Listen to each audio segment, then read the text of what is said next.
আজকে 3 দিন হয়ে যায় আমার বাচ্চাগুলা উপবাস, আমার ঘরে চুলায় আগুন জ্বলে না, আমার ঘরে খানা নাই। বাচ্চাগুলি কয় মা পারি না, মরে যাব। চুলার মধ্যে আমি গরম পানি জাল দিয়ে বাচ্চাগুলার সাথে ধোঁকাবাজি করি। আসলে আমার পাতিলের মধ্যে কোনো খানা নাই, আমি আমার বাচ্চাগুলির ধোঁকা দিতেছি। আমার শহীদ স্বামীর 3টা বাচ্চার সাথে আমি ধোঁকা দিতেছি, কিন্তু মুসাফির আমার কিছু করার নাই। তবে এতটুকু তুমি শুনে রাখো, মদিনার বাচ্চা উমর কেন আমার খবর নেয় না? কিয়ামতের ময়দানে আমি উমরের গলায় গামছা লাগাইয়া আল্লাহর দরবারে আমি নাচাবো। আল্লাহর দরবারে উমরের গলায় গামছা লাগাইয়া আসামি বানাবো। এই কথাগুলা যখনই বলছি উমরের পশম দাঁড়ায় গেছে, চোখ দিয়া দর দর করে পানি ঝরতে লাগলো। হযরত উমর দৌড়তেছে মদিনার দিকে, আর খালি কই মালিক আমার কাঁধে তুমি কি দায়িত্ব দিছো? আমি তো এই দায়িত্ব নিতে চাই নাই। আল্লাহু আকবার জোরে কও। আমি ওমরের গলায় গামছা লাগবে তোমার আদালতে, এই দায়িত্ব আমার কাছে কেন? দৌড়ে তিনি মদিনায় গেলেন, যাইয়া তিনি আসলামকে ডাকতে লাগলেন, আসলাম তাড়াতাড়ি বাইতুল মালের দরজা খুল, দরজা খুল। গভীর রাতে ম্যানেজার এসে দরজা খুললো। উমর তিনি বাইতুল মালের ভিতরে ঢুকলেন, আটার বস্তা মাথায় লইয়া উমর টানাটানি করে। ম্যানেজার কয় আসলাম কয় আমিরুল মুমিনিন ঘটনা কি খুলে কোন? আটার বস্তা আমার মাথায় দেন, আমি লইয়া যাই, কি হইছে কোন? ওমর চোখের পানি মুছে আর কয় আসলাম তোর মাথায় আটার বস্তা দিলে ওমরের গলায় গামছা খুলবে না, খুলবে না। ওমরের গলা থেকে গামছা যদি তুই বাঁচাইতে চাও তাহলে বস্তা ওমরের মাথায় তুইলা দাও। আসলাম ওই আটার বস্তা উমরের মাথায় উঠে দেওয়ার পর তোমার ওই বস্তা লিয়ে তিনি দৌড়াইতেছি। আর আসলামকে ডাক দিয়ে আসলাম দ্রুত তুই আমার পিছনে পিছনে আয়। মানুষ যদি ঘর থেকে দেখ একটা কিছু রুটি নিয়ে আসে, পোনা কিছু গোশত নিয়ে আসে, একটু দ্রুত দেখ। আসলাম নগদ কিছু কিছু পায়া লইয়া হযরত উমরের পিছনে দৌড়তে লাগলো। দরজার পাশে এসে হযরত উমর বলতেছে মা গো, ও মা তুমি একটু পর্দার আড়ালে যাও, আমাকে দরজাটা খুলে দাও। দরজাটা খুলে দেওয়ার পর হযরত ওমর ভিতরে ঢুকলেন। আসলামকে বললেন আসলাম তুই খানাটা নগদ খানাটা রেডি কর। আর চুলার মধ্যে হযরত ওমর আগুন জ্বালাইতে লাগলেন। ফু দে ফু দে, ধুমায় ওমরের চোখগুলা অন্ধকার হয়ে যায়, নাক মুখগুলা অন্ধকার হয়ে যায়। ওমরের চোখ দিয়া কিন্তু দর দর করে পানি পড়তেছে আর তিনি কাঁদতেছে, মালিক আজকে যত কষ্ট হোক ওমরের চেহারা যদি দুনিয়ার আগুনে জ্বলেও যায় ওমরের কষ্ট নাই গো মালিক, তবু তোমার আদালতে আমি গামছা লাগানি চাই না। তোমার আদালতে আমি অপরাধী হয়ে পরিচয় দিতে চাই না। নগদ খানা রেডি করলেন আর ওমর তিনি আগুন জ্বালাইয়া কিছু রুটি বানাইলেন। এরপরে হযরত ওমর বলতেছেন মা গো এই খানাটা এখানে আছে, বাচ্চাগুলারে খাওয়াও, বাচ্চাগুলার তুমি খাওয়াও। এই কইয়ে হযরত ওমর তিনি বাহিরে চলে আসলেন। বাচ্চাগুলা মাকে নিয়ে তারা খানা খাইতে বসছে। হযরত ওমর দরজার বাহিরে আইসা তিনি কান লাগায় আবার শুনতেছেন। আসলাম ডাক দিয়ে কয় আমিরুল মুমিনিন এইবার অন্তত কান্নাটা বন্ধ করেন। মদিনার মসজিদে ফজরের আযান হয়ে গেছে, ইমামতি আপনারে করা লাগবে, একটু দ্রুত চলেন মদিনার মসজিদে ইমাম আপনি। হযরত ওমর কয় আসলাম একটু থাম। এই জায়গায় দাঁড়ায় দাঁড়ায় আমি শহীদের বাচ্চাগুলোর কান্নার আওয়াজ শুনেছিলাম, এখন আমি ওই জায়গায় দাঁড়ায় দাঁড়ায় শহীদের বাচ্চাগুলোর একটু আনন্দের আওয়াজ শুনতে চাই। হযরত ওমর ফারুক রাদিয়াল্লাহু তাআলা যে ওমরকে কেউ চিনতো না, কেউ জানতো না, অর্ধ পৃথিবীর বাদশা হয়ে গেলেন। এই তো আমার নবীর আখলাক গ্রহণ করার কারণে, নবীর সোহবতে আসার কারণে, নবীর আদর্শ গ্রহণ করার কারণে। এই মাদ্রাসাগুলোতে আমার নবীর আদর্শই শিখায়, কোনো নেতার আদর্শ নয়, কোনো নেত্রীর আদর্শ নয়। খলিফাতুল মুসলিম হযরত ওমর অর্ধ পৃথিবীর বাদশা, মদিনাতুল মুনাওয়ারায় তার শাসন ক্ষমতা। একটা ঘটনা শুনেন শুধু মন দিয়া, দিলটা নরম করে কথাগুলা বোঝার চেষ্টা করেন। কি আদর্শ আমার রাসূল শিখে গেছেন আর কি আদর্শ তারা নিয়েছেন রে যুবক। একটু বোঝার চেষ্টা করো। আল্লাহর নবীর আদর্শ কারে কয়? কোন আদর্শ তোমার সন্তানে শিখতেছে? কোন আদর্শ এই মাদ্রাসায় পড়ানো হয়? কি আদর্শ তাদেরকে শেখানো হয়? ছদ্মবেশে গভীর রাতে ওমর তিনি বের হতেন জনগণের হালত দেখার জন্য। বাংলাদেশের মতো ছোট্ট একটা এলাকার তিনি বাদশা নন, অর্ধ পৃথিবীর বাদশা ছিলেন ওমর। শাসন করতেন মদিনার মসজিদ থেকে। আল্লাহু আকবার জোরে কও। মদিনার মসজিদ থেকে শাসন করতেন অর্ধ পৃথিবীর। যে ওমরের এক আঙ্গুলের ইশারায় অর্ধ পৃথিবী কাঁপত। এরকম দামি কোন চেয়ার ছিল না, ওই রকম সংসদ ভবনও ছিল না, মদিনার মসজিদ ছিল তার সংসদ। হযরত ওমর এত বড় দায়িত্ব কাঁধে নেওয়ার পর রাতে ঘুমাইতেন না। শুধু রাতের অন্ধকারে কাঁদতেন আর বলতেন, মালিক তুমি আমার কাঁধে এত বড় দায়িত্ব দিয়েছো, পৃথিবীর কোথায় থেকে কোথায় কি হইতেছে আমি কিছুই তো জানি না। কোথায় জুলুম হয়, কে কোথায় না খেয়ে মরতেছে, কে কোথায় অভাবে পড়া কষ্ট করতেছে আমি তো জানি না গো মালিক। এত বড় দায়িত্ব বুঝি তুমি আমার কাঁধে দিয়েছো। রাতের অন্ধকারে কাঁদতেন ওমর। আর ছদ্মবেশে তিনি বের হয়ে যেতেন, সাথে কাউকে নিতেন না, শুধু জনগণের হালত দেখার জন্য, বোঝার জন্য। মদিনা শহর থেকে বের হয়ে একটা বস্তি দিয়ে তিনি ঢুকলেন। শীতের রাত। লা ইলাহা ইল্লাল্লাহ, লা ইলাহা ইল্লাল্লাহ। আমি যদি আমার এক ভাইরে এই জান্নাতি বাগানে জায়গা দিই, পরকালে আল্লাহ আমাকে জান্নাতে জায়গা করে দিবে। লা ইলাহা ইল্লাল্লাহ।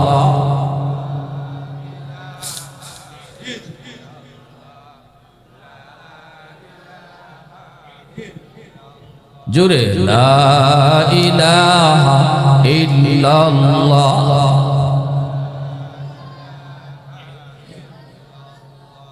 লা ইলাহা ইল্লাল্লাহ।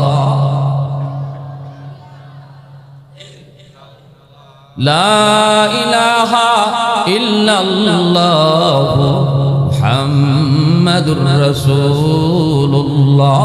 জোরে সুরে বলি সাল্লাল্লাহু আলাইহি ওয়াসাল্লাম।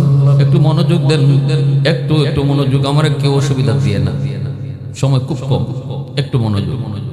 হযরত ওমর বের হয়েছেন, ছদ্মবেশে তিনি বের হলেন, বস্তি দিয়ে তিনি ঢুকলেন।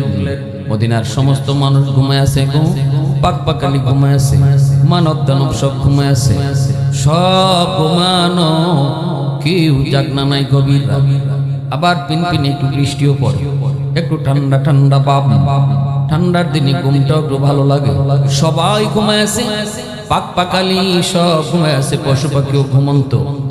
ঘুমায় না শুধু একজন, তিনি হলেন অর্ধ পৃথিবীর বাদশা ওমর। বের হয়ে গেলেন, কোন এক বস্তি দিয়ে তিনি যাইতেছেন। দূর থেকে দেখেন একটা ঘরের মধ্যে একটা বাতি জ্বলতেছে। ওমর দূর থেকে চিন্তায় পড়ে গেলেন, এই ঘরে এত রাতে বাতি কেন? তাহলে দুষ্ট লোকের আড্ডা বসলো নাকি? আস্তে আস্তে কাছে গেলেন, কাছে যে কানটা লাগাইলেন, লাগাই শুনে ভিতরের মধ্যে তিনটা শিশু বাচ্চার কান্নার আওয়াজ। মা সন্তানগুলির বুঝ দিয়া কইতেছে, বাবা একটু ঘুমাও, এই যে মা ভাত রাঁধতেছি, এই যে মা খানা পাকাইতেছি, একটু ঘুমাও বাবা, একটু ঘুমাও। খানা রেডি হলে পরে বাবা আম্মু তোমারে ডাক দিব। এই কইয়া সন্তানগুলির বুঝ দিতেছে, আর চুলার মধ্যে আগুন জ্বলতেছে। বাচ্চাগুলা মার বুঝ পায় তারা ঘুমায় গেছে। হযরত ওমর তিনি বাহির থেকে নিজের পরিচয় না দিয়া বলতেছেন, মা গো, ও মা, এত রাতে তোমার ঘরে বাতি জ্বলে কেন? আর এই বাচ্চাগুলা কাঁদে কেন? এই বাচ্চাগুলা কেন কান্না করলো? কি জন্য বাতি জ্বলে? আর এরা কাঁদে কেন? এরা কারা? সাথে সাথে মহিলায় আওয়াজ দিয়া কয়, আপনি কে? হযরত ওমর বলেন, আমি একজন মুসাফির। মহিলায় কই, মুসাফির? তোমার রাস্তায় তুমি যাও, আমারে কাঁদায়ও না, আমারে প্রশ্ন করে তুমি আর কাঁদায়ও না। আমার ভিতরে অনেক যন্ত্রণা, আমার ভিতরে অনেক কষ্ট। তুমি যদি আমারে প্রশ্ন করো তাহলে আমার কান্না আরো বেড়ে যাবে। মুসাফির, তুমি তোমার রাস্তা ধরে পথ হাঁটো। হয়তো তোমার তখন বলতেছেন, না গো মা, একটু কও কি হয়েছে, একটু বুঝায় কও, বাচ্চারা কেন কাঁদে, চুলায় আগুন জ্বলে কেন? মহিলা তখন বলতেছে, শুনতে চাও বুঝি? বলে হ, ওই আমার 3টা বাচ্চা, আমার এই 3টা বাচ্চার বাবা দুনিয়াতে নাই, তিনি কোন এক জিহাদে যায় শহীদ হয়ে গেছেন। আমার শহীদ স্বামী 3টা বাচ্চা আমার কাছে আমানত। আমি একজন মহিলা, আমি এই বাচ্চাগুলারে নিয়ে কেমনে চলবো, কেমনে খাওয়াবো? আজকে 3 দিন হয়ে যায় আমার বাচ্চাগুলা উপবাস, আমার ঘরে চুলায় আগুন জ্বলে না, আমার ঘরে খানা নাই। বাচ্চাগুলি কয়, মা পারি না, মরে যাব। চুলার মধ্যে আমি গরম পানি জাল দিয়া বাচ্চাগুলার সাথে ধোঁকাবাজি করি। আসলে আমার পাতিলের মধ্যে কোনো খানা নাই, আমি আমার বাচ্চাগুলির ধোঁকা দিতেছি, আমার শহীদ স্বামীর 3টা বাচ্চার সাথে আমি ধোঁকা দিতেছি। কিন্তু মুসাফির, আমার কিছু করার নাই। তবে এতটুকু তুমি শুনে রাখো, মদিনার বাদশা উমর কেন আমার খবর নেয় না? কিয়ামতের ময়দানে আমি উমরের গলায় গামছা লাগাইয়া আল্লাহর দরবারে আমি নাচাবো। আল্লাহর দরবারে উমরের গলায় গামছা লাগাইয়া আসামি বানাবো। এই কথাগুলা যখনই বলছি, উমরের পশম দাঁড়ায় গেছে, চোখ দিয়া দর দর করে পানি ঝরতে লাগলো। হযরত উমর দৌড়তেছে মদিনার দিকে, আর খালি কো, মালিক আমার কাঁধে তুমি কি দায়িত্ব দিছো? আমি তো এই দায়িত্ব নিতে চাই নাই। আল্লাহু আকবার জোরে কও। আমি ওমরের গলায় গামছা লাগবে তোমার আদালতে, এই দায়িত্ব আমার কাছে কেন? দৌড়ে তিনি মদিনায় গেলেন, যাইয়া তিনি আসলামকে ডাকতে লাগলেন, আসলাম তাড়াতাড়ি বাইতুল মালের দরজা খুল, দরজা খুল। গভীর রাতে ম্যানেজার এসে দরজা খুলল। উমর তিনি বাইতুল মালের ভিতরে ঢুকলেন, আটার বস্তা মাথায় লইয়া উমর টানাটানি করে। ম্যানেজার কয়, আসলাম কয়, আমিরুল মুমিনিন ঘটনা কি খুলে কোন? আটার বস্তা আমার মাথায় দেন, আমি লইয়া যাই, কি হইছে কোন? ওমর চোখের পানি মুছে আর কয়, আসলাম তোর মাথায় আটার বস্তা দিলে ওমরের গলায় গামছা খুলবে না, খুলবে না। ওমরের গলা থেকে গামছা যদি তুই বাঁচাইতে চাও তাহলে বস্তা ওমরের মাথায় তুইলা দাও। আসলাম ওই আটার বস্তা উমরের মাথায় উঠে দেওয়ার পর তোমার ওই বস্তা লিয়ে তিনি দৌড়াইতেছি। আর আসলামকে ডাক দিয়ে, আসলাম দ্রুত তুই আমার পিছনে পিছনে আয়, পারস যদি ঘর থেকে দেখ একটা কিছু রুটি নিয়ে আসে, পোনা কিছু গোশত নিয়ে আসে, একটু দ্রুত দেখ। আসলাম নগদ কিছু কিছু পায়া লইয়া হযরত উমরের পিছনে দৌড়তে লাগলো। দরজার পাশে আইসে হযরত উমর বলতেছে, মা গো, ও মা, তুমি একটু পর্দার আড়ালে যাও, আমাকে দরজাটা খুলে দাও। দরজাটা খুলে দেওয়ার পর হযরত ওমর ভিতরে ঢুকলেন। আসলামকে বললেন, আসলাম তুই খানাটা, নগদ খানাটা রেডি কর। আর চুলার মধ্যে হযরত ওমর আগুন জ্বালাইতে লাগলেন। ফু দে, ফু দে, ধুমায় ওমরের চোখগুলা অন্ধকার হয়ে যায়, নাক মুখগুলা অন্ধকার হয়ে যায়।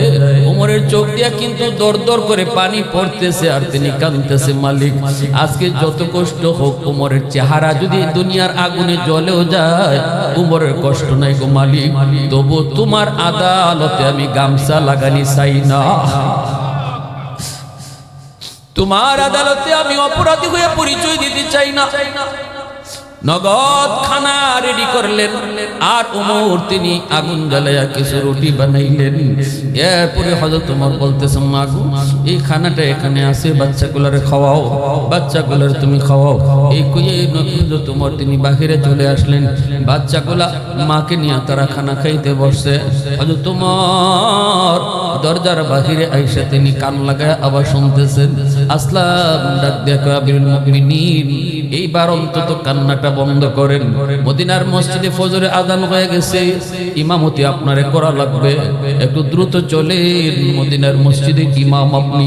হযরত ওমর কয়, আসলাম একটু থাম, এই জায়গায় দাঁড়ায় দাঁড়ায় আমি শহীদের বাচ্চাগুলোর কান্নার আওয়াজ শুনেছিলাম, এখন আমি ওই জায়গায় দাঁড়ায় দাঁড়ায় শহীদের বাচ্চাগুলোর একটু আনন্দের আওয়াজ শুনতে চাই।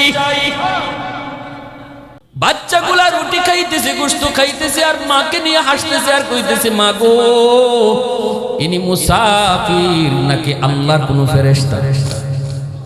মনে হয় আল্লাহ কোন ফেরেশতা পাঠাইছে। মাকে নিয়ে বাচ্চাগুলো আনন্দ করতেছে। হযরত ওমর সিজদায় পড়ে তখন আল্লাহর শুকরিয়া আদায় করে চলে গেলেন মদিনার মসজিদে। নামাজ পড়ে ওমর মিম্বরে বৈশা বলতেছে, মুসল্লিরা যে যেখানে আছো তোমরা সবাই বসা থাকো। আল্লাহর নবী সাহাবী ওমর মিম্বরে বৈশা বলতেছেন, যে যেখানে আছো বসা থাকো, আজকে কঠিন থেকে কঠিন এক অপরাধীর বিচার হবে। যাও, পুলিশকে বলতেছেন অমুক মহল্লায় যায় ঢুকো, রাস্তার কিনারে একটা ঘর, এই ঘরে দিয়ে দেখবে একজন বিধবা মহিলা 3টা শিশু বাচ্চা নিয়ে, 3 বাচ্চা নিয়ে থাকে। ওই মহিলাকে বাচ্চা সহ আমার আদালতে তোমরা যে হাজির করো। হাজির যদি হতে না চায় তাহলে বলবা এটা আমার ওয়ার্ডার, জোরপূর্বক তারে আনা হবে, যে কোনো মূল্যে তোমরা তারে হাজির করাই লাগবে। সমস্ত সাহাবায়ে কেরাম মুসল্লিরা সবাই অবাক হয়ে গেলেন, না জানি ওই মহিলা কি অপরাধ করেছে। কারণ ওমর তো রাতের অন্ধকারে ছদ্মবেশে তিনি ঘুরেন গো, হয়তো কোনো বিপদ, হয়তো কোনো তিনি খারাপ দৃশ্য দেখছেন। মহিলার কাছে যে কোতোয়ালি থানার পুলিশ যায় হাজির, চলেন আমিরুল মুমিনিন আপনারে ডাকে। মহিলার কলিজায় পানি নাই, কয় কি ওমর আমাকে ডাকেন, ঘটনা কি? 3টা বাচ্চা মারে জড়ায় ধরছে। কারণ হযরত ওমরের নাম শুনলেই তখন বাচ্চারাও ঘুমায় যেত, ভয়ে তারা কাঁপতো। বাচ্চাগুলো মাকে জড়ায় ধরে বলতেছে, মা গো মা, ওমর কেন তোমারে ডাকবে? মায় কয়, বাবা বুঝি না। পুলিশ কয় তাড়াতাড়ি চলেন, দেরি করলে অসুবিধা আছে। মহিলা তো আরো ভয়ে অস্থির, ও মালিক আমি কি অপরাধ করলাম গো আল্লাহ?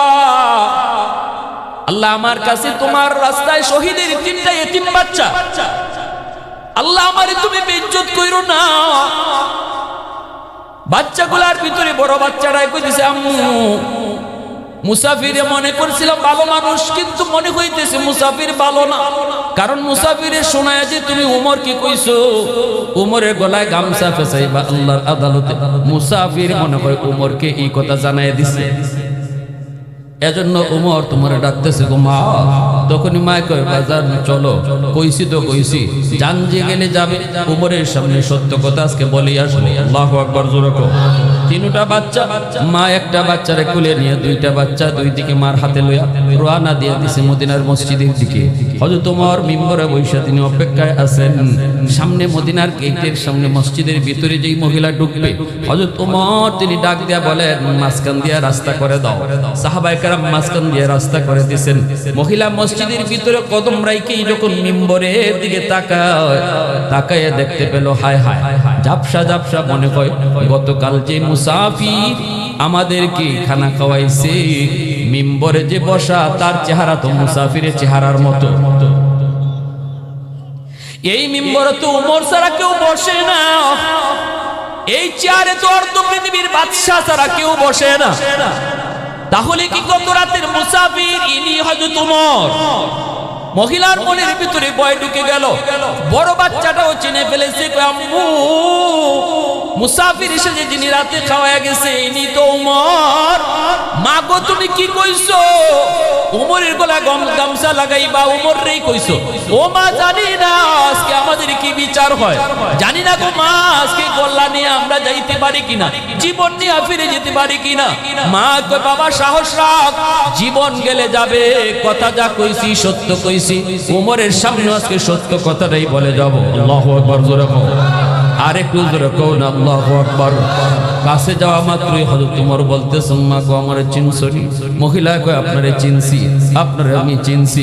এইবার হযরত ওমর বলতেছেন, এই যে আমি গলায় গামছা পেঁচায় রাখছি, এই যে আমি গলায় গামছা পেঁচায় রাখছি, আরেকটা মাথা তুমি মা হাতের নিজের হাতে ধরো, দইরা তুমি আমি ওমর রে মদিনার প্রতিটা রাস্তায় রাস্তায় আমারে গলাত রশি লাগায় তুমি ঘুরাও গো মা, তবু আল্লাহর আদালতে আমারে আসামি বানাইও না।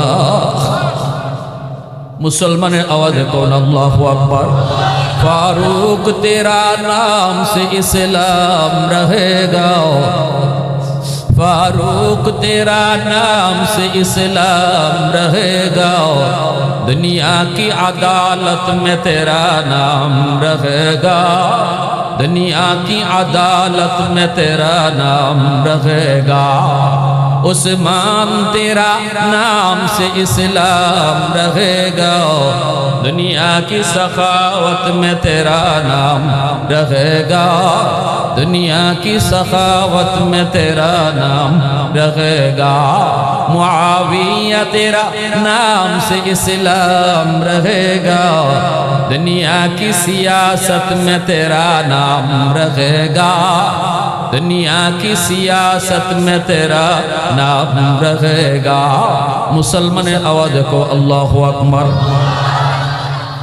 মহিলা এইবার কয় ও আমিরুল মুমিনিন এইবার আমি বুঝলাম আমার রাসূল কেন কয়া গেছে আমি নবীর পরে যদি কেউ নবী হইতো হতো সে উমর সেই শাসন ব্যবস্থা উমর আল্লাহ নবীর কাছ থেকে শিখছেন ঠিক কিনা জোরে কও এই আদর্শটাই তো মাদ্রাসায় পড়ানো হয় আদর্শটাই তো কবি মাদ্রাসায় পড়ানো হয় কবি মাদ্রাসায় পড়লে পরে মদিনার নবীর আদর্শে আদর্শবান হয় কবি মাদ্রাসার উলামায়ে কেরাম মদিনার সনদের ভিত্তিতে দেশ পরিচালনা করার স্বপ্ন দেখে ঠিক কিনা উলামায়ে কেরাম তারা তো নবীর খুলুক আজিমের ওয়ারিস পৃথিবীর মানুষ যদি কখনো শান্তি পেয়ে থাকে সেই শান্তির যুগটা ছিল নবী মুহাম্মদ রাসূলুল্লাহর যুগ সাহাবায়ে কেরামের ঠিক কিনা জোরে বলে অতএব এই মাদ্রাসাগুলো দরকার আসেনি না হুজুর এখন আসেনি না মাদ্রাসা টিকে থাকতো আমরা কারা কারা চাই একটু হাতে আল্লাহরে দেখায় আল্লাহ তুমি কবুল করো সবাই বলে আমিন মাদ্রাসা ভাঙ্গ হয়ে যাইব নতুন করে গড় হইব নতুন কইরা করবেন আপনাদের এলাকার জন্য আপনাদের এই মাদ্রাসা রহমত এই মাদ্রাসা টিকায় রাখবো আল্লাহ আমাকে জমিনে টিকায় রাখবো মাদ্রাসার দিকে আমি নজর দিব আল্লাহ আমার ঘরের দিকে নজর দিব মাদ্রাসার দিকে আমি মহব্বত রাখবো আল্লাহ রহমতের চাদর দিয়ে এলাকা ঢাকা রাখবো এই বাংলাদেশে কয়েকদিন আগে ভূমিকম্প গেছে না শুক্রবারে একটা হালকা লাড়া দিয়ে গেছে পৃথিবীর বিভিন্ন দেশ ভূমিকম্পের দ্বারা তছনছ হয়ে যায় কিন্তু বাংলাদেশে আলহামদুলিল্লাহ এই পর্যন্ত ওই ধরনের বড় ক্ষতি হয় নাই কারণ একটা মাত্র কারণ বাংলাদেশে যেই পরিমাণে মাদ্রাসা আর মাদ্রাসা যেই পরিমাণে বাংলাদেশে আল্লাহর কোরআন তেলাওয়াতের আওয়াজ পৃথিবীর আর কোনো দেশে এমন নেই এজন্য কোরআনের আওয়াজ যতদিন থাকবে আল্লাহ জমিনকে টিকায় রাখবে বিপদ আপদ আসমানি গজব থেকে